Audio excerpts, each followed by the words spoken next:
Hello বন্ধুরা, welcome to my channel Alfaz official. তোমাদের সাপোর্টের লাগি অনেক অনেক ধন্যবাদ। আর আজকে সকালে উঠলাম, অ্যাকচুয়ালি সকাল নয়, আমার সকাল আগেও হয়ে গেছে, উঠছনি রাতকেও হয়ে গেছে ডিউটি। আমি 12টার সময় উঠে গেছিলাম, 12টার সময় উঠি আমার ডিউটি আসলো। তার লাগি উঠিয়া বাবুগুর মতো বইয়া একদম পাওয়ার উপরে পাও তুলিয়া বইয়া ওই একটু ভিডিও বানাইয়া দেখাই তোমাদের, মানে এখান রেজিস্টারি আমরার। আর রাতকে দেখো ডিউটি পড়ে, এখন জওয়ান হয়েছে, রাতকে ডিউটি দিতেও লাগবো। আর এটা কোন সময় ডিউটি পড়বো কোনো ঠিকানা নাই, বুঝছনি। সো দ্যাটস ওয়াই আমার রাতকে সাডেনলি একটা কোয়েশ্চেন ডিউটি আছে, তাই আমি কই ডিউটি করি।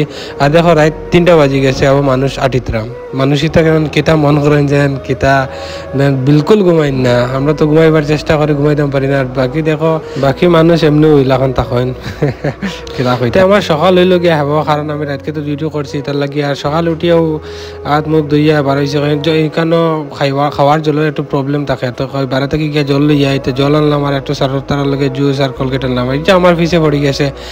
গরুটা তারে খাদাইলাম, খাদাইয়া আমি ঢুকমু ক্যাম্পো।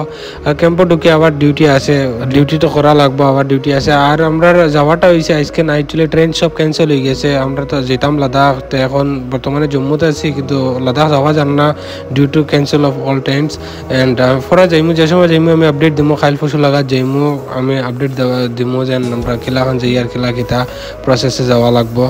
আর বাকি তোমার তান পিয়ারর লাগি অনেক অনেক ধন্যবাদ। আর সাপোর্ট করবা, লাইক শেয়ার করবা, বাই আছে হামেশা। Thank you for watching.